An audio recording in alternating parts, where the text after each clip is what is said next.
ତାକୁ କୁହାଯାଏ। କଣ ହେଲା? ହ୍ୟାଲୋ। ହଁ। ଅଷ୍ଟାଦଶ ଶ୍ଲୋକୀ ଗୀତା। ଅଷ୍ଟାଦଶ ଶ୍ଲୋକୀ ଗୀତା। ଆଜ୍ଞା।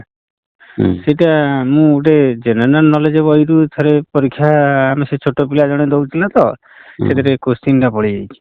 ମୁଁ ଆଉ ଜାଣିପାରିଲିନି ତାର କୋଉଠୁ କଣ ଭେଦ ମୁଁ କିଛି ପାଇଲିନି। ଅଷ୍ଟାଦଶ ଶ୍ଲୋକୀ ଗୀତା ଆଜ୍ଞା ଆମର 18 ଅଧ୍ୟାୟର ଗୋଟିଏ ଗୋଟିଏ ଶ୍ଲୋକକୁ ମିଶେଇ ଦେଲେ ଅଷ୍ଟାଦଶ ଶ୍ଲୋକୀ ଗୀତା।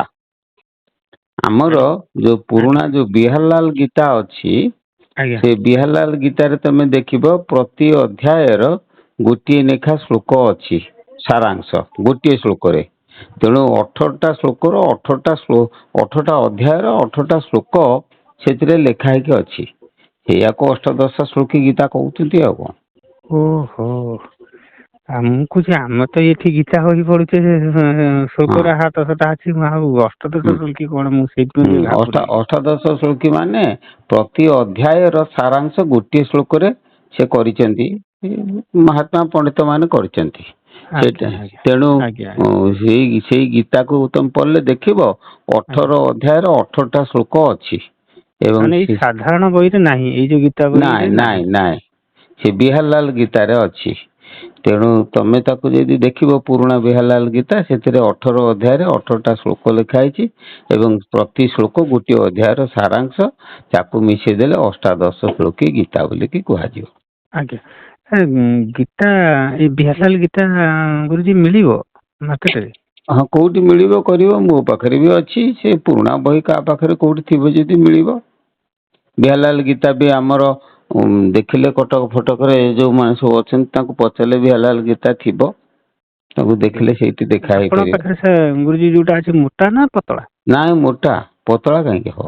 ସବୁ ସାଂସ୍କୃତିକ ଅଛି ନା ଓଡିଆ ଅଛି? ନା ସାଂସ୍କୃତିରେ ଅଛି ଓଡିଆ ବି ଅଛି। ସାଂସ୍କୃତି ସଂସ୍କୃତ ମାନେ ଶ୍ଲୋକକୁ ସଂସ୍କୃତରେ ବ୍ୟାଖ୍ୟା କରାହେଇଛି ଓଡିଆରେ ବି ବ୍ୟାଖ୍ୟା କରାହେଇଛି। ଆଉ ସେଇଟା ତ ହେଲେ ଭଲ ହବ ମୁଁ ଟିକେ ହୁଁ ସର୍ଚ୍ଚ କରିବି ସେ ବିହାରଲାଲ ଗୀତା ଟା କେମିତିଆ କଣ ହଁ ଦେଖିବା। ଦେଖିବ ଆଉ। ଆଉ ଗୋଟେ ଗୁରୁଜୀ କୋଶ୍ଚିନ୍ ମୋର ହୁଁ ବର୍ତ୍ତମାନ ଆମେ ଭଗବାନଙ୍କୁ ଆମେ ଡାକୁଛେ ହୁଁ ବର୍ତ୍ତମାନ ଭଗବାନଙ୍କୁ ଡାକୁଛେ ଆପଣ ଯୋଉ କଥା ଏଇ ପୂର୍ବ ଲେସନରେ କହିଛନ୍ତି କର୍ମ ଠିକ ଶୁଦ୍ଧି କରିକରି କର୍ମ କର ହୁଁ ଆଉ ମୁଁ ତ ମାନବ ଜନ୍ମ ପାଇଛି ମୁଁ ତ କିଛି ଶୁଦ୍ଧି କୋଉ ଜିନିଷ ଟା କଣ ମୁଁ ତ କିଛି ଜାଣିପାରୁନି ଆପଣ ଯେମିତି କହିଥିଲେ ହୁଁ ଯେମିତି ଗୁରୁ ଯୋଉ କହିଛନ୍ତି ମୁଁ ତ କହୁଛି ମୁଁ ତ ସେଇ ତ ସେଇ ହୁଁ ତେଣୁ ମୁଁ ଆଉ ଠିକ ଟା ମୁଁ ଜାଣିପାରୁନି।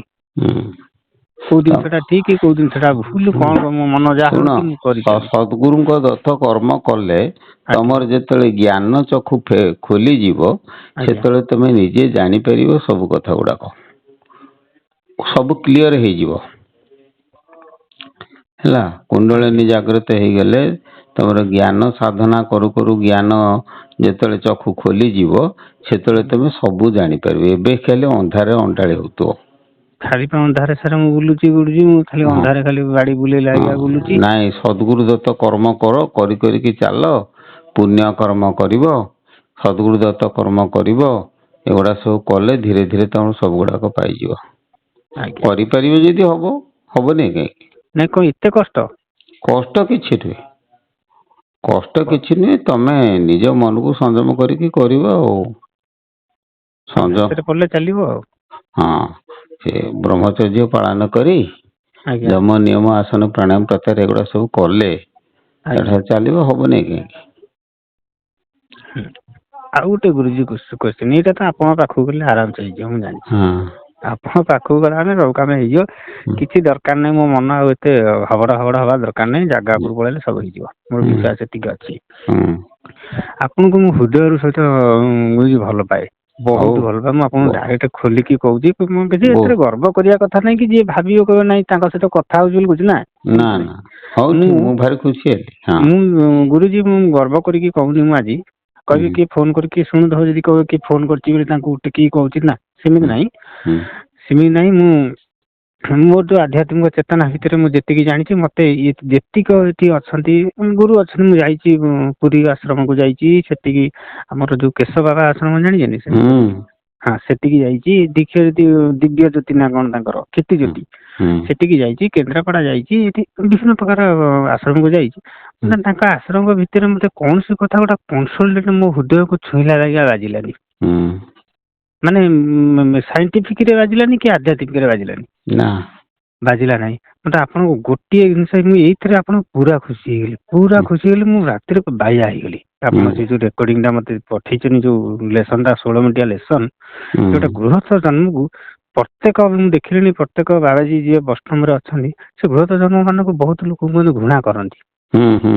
ବହୁତ ଲୋକ ଗୁରୁଜ, ମୁଁ ଆପଣଙ୍କୁ ଖୋଲି କହୁଛି, ଆପଣ ତ ସେଇ ମାଧ୍ୟମରେ ଅଛନ୍ତି, ବହୁତ ଏଠି ଅଛନ୍ତି, ଆସିବେ ଘୃଣା କରିବେ, ତା ଘରେ ଖାଇବେ, ପାଣି ଛୁଇଁବେନି, ତାକୁ ଏମିତି କହିବେ, ତାକୁ ସେମିତି କହିବେ।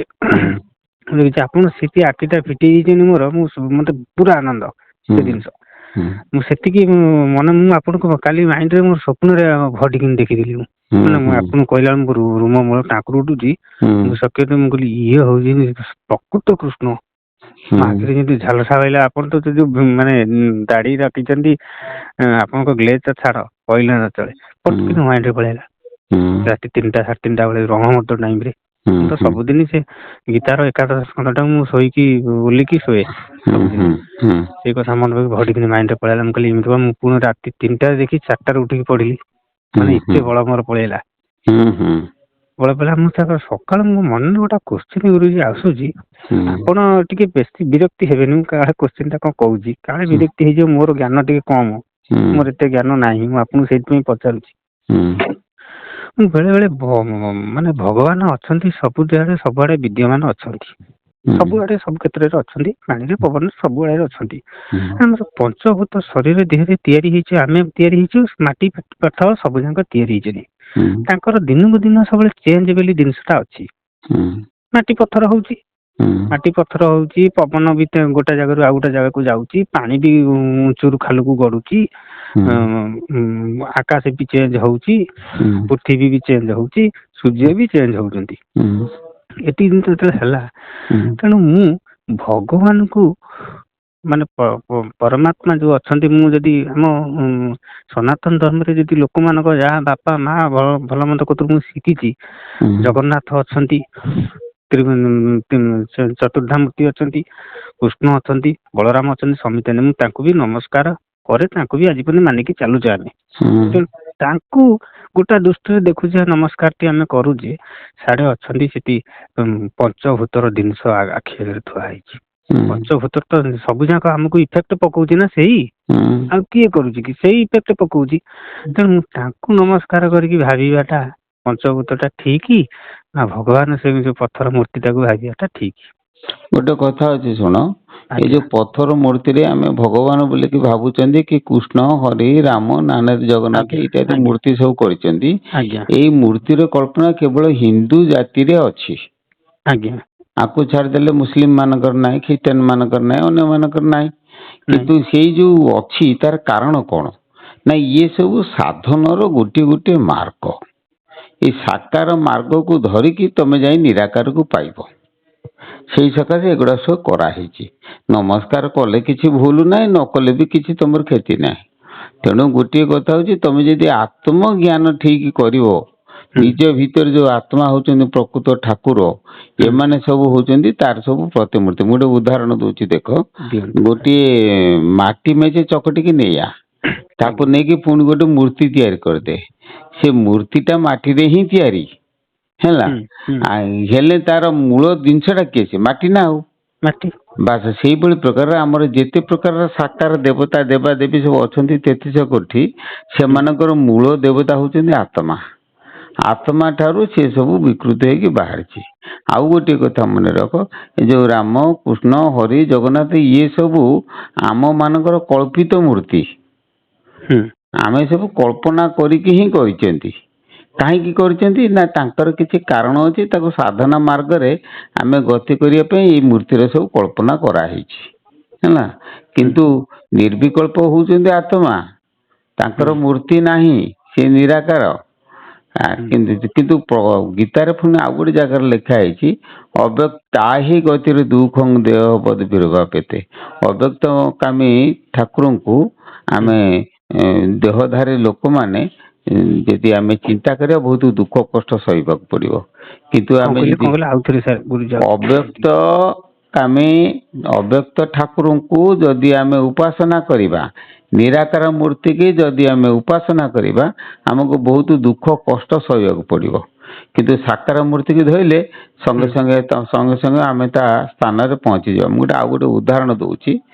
ତମେ ଗୋଟେ ପଡିଆରେ ଛିଡା ହୁଅ, ତମ 5 ଫୁଟ ଦୂରରେ ଗୋଟେ ଖମ୍ବ 6 ଫୁଟ ଉଚ୍ଚାରେ ପୋତି ଦିଅ।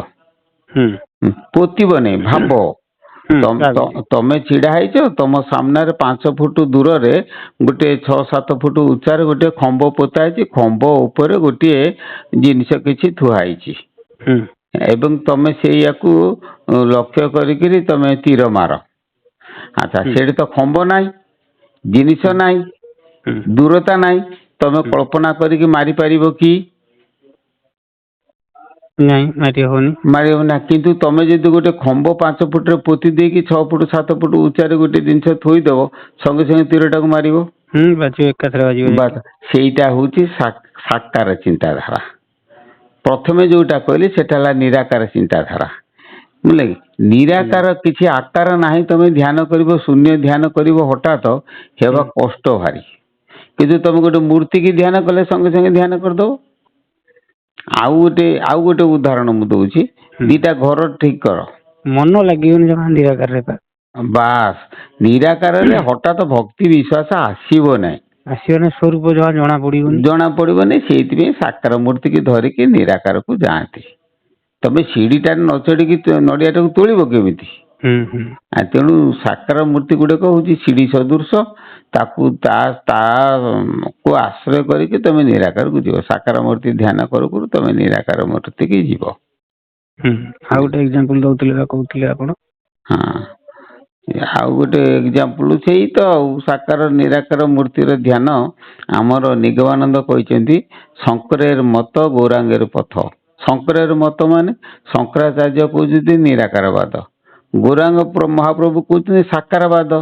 ତେଣୁ ସିଏ କହୁଛନ୍ତି, ନିଗମାନନ୍ଦ କହିଲେ, ତମେ ଯେତେବେଳେ ଯିବ ଗୌରାଙ୍ଗ ମହାପ୍ରଭୁଙ୍କ ମତକୁ ସମର୍ଥନ କରିବ, ଅର୍ଥାତ୍ ସାକାର ମତକୁ ସମର୍ଥନ କରିବ। ସାକାର ବାଟରେ ତମେ ଯିବ, କିନ୍ତୁ ସମର୍ଥନ କଲା ବେଳକୁ ନିରାକାରକୁ ତମେ ଭାବିବ। ତେଣୁ ସାକାରରେ ଯିବ, ନିରାକାରକୁ ଲକ୍ଷ୍ୟ ରଖିଥିବ। ଏଇଟା ହଉଛି ଠିକ କଥା। ତେଣୁ ଆତ୍ମାକୁ ଲକ୍ଷ୍ୟ କରିଥିବ, ସାକାର ପୂଜା କରିବ। ଏଇଟା ହଉଛି ଆମର ବି ସେଇଟା ହଉଛି ପଥ ଆମ ଗୁରୁଙ୍କର। ତେଣୁ କଲେ ତମେ ଧୀରେ ଧୀରେ ଯାଇକି ପହଞ୍ଚିବ ଠିକ ବାଟରେ। ଯେତେବେଳେ ମାଇଣ୍ଡ ଗଡବଡ ହଉଥିବ ପୁଣି ସାକାରକୁ ଆଉଥିବ। ସେ ଆସିଲେ ସୁଦ୍ଧା ସେଥିରେ ଅଛି, ବାଟ ଅଛି, ସେ ଧୀରେ ଧୀରେ ସ୍ଥିର। ତ ପ୍ରାକ୍ଟିସ ମେକ୍ ମାଇଣ୍ଡ ପରଫେକ୍ଟ। ଅଭ୍ୟାସ ଯୋଗ ଯୋଗୁତେନ ଚେତସା ନାନ୍ୟଗାମିନା ପରମଂ ପୁରୁଷଂ ଦିବ୍ୟଂ ଜାତି ପାର୍ଥାନୁଚିନ୍ତୟନ୍। ଅଭ୍ୟାସ ଯୋଗରେ ଅଭ୍ୟାସୀ ଚିତ ଏକାଗ୍ର ବଳେ, ସେ ଦିବ୍ୟ ପରମ ପୁରୁଷ ଜୀବ ଲଭ। ଅଭ୍ୟାସ ନ କଲେ କେମିତି ହବ? ଧୀରେ ଧୀରେ ଅଭ୍ୟାସ କରି ପ୍ରାକ୍ଟିସ କରି କରିକିରି ସବୁ କାର୍ଯ୍ୟକୁ ଆମେ ସିଦ୍ଧି କରିବା। ଆଉ କର୍ମ ନ କଲେ ଏଠି ଫଳ ମିଳିବ କି? କେବେ ବିଶ୍ୱାସ ନ କର, ଭାତ ଭାତ ଭାତ କହିଲେ କି ପୁତ ଖୋଦା କହିବ ଦୂର। ତେଣୁ କର୍ମଚର୍ଯ୍ୟା ଗୁରୁ ସୂତ୍ର ଧାରଣ କରିକି ଆଗେ କର୍ମ କରିଚାଲ। ଆଉ ପ୍ରଶ୍ନ ପଚାରିବା ପାଇଁ ପଡିବନି, ପ୍ରଶ୍ନ ହୃଦୟରୁ ବଳେ ବଳେ ବାହାରିବ, ଉତ୍ତର ବଳେ ବଳେ ବି ବାହାରିବ। ଆଜ୍ଞା, ଏଇଟା ଆଉ ଗୋଟେ ମୋର ଭ୍ରମ ଧାରଣା ରହିଛି ଗୁରୁଜୀ।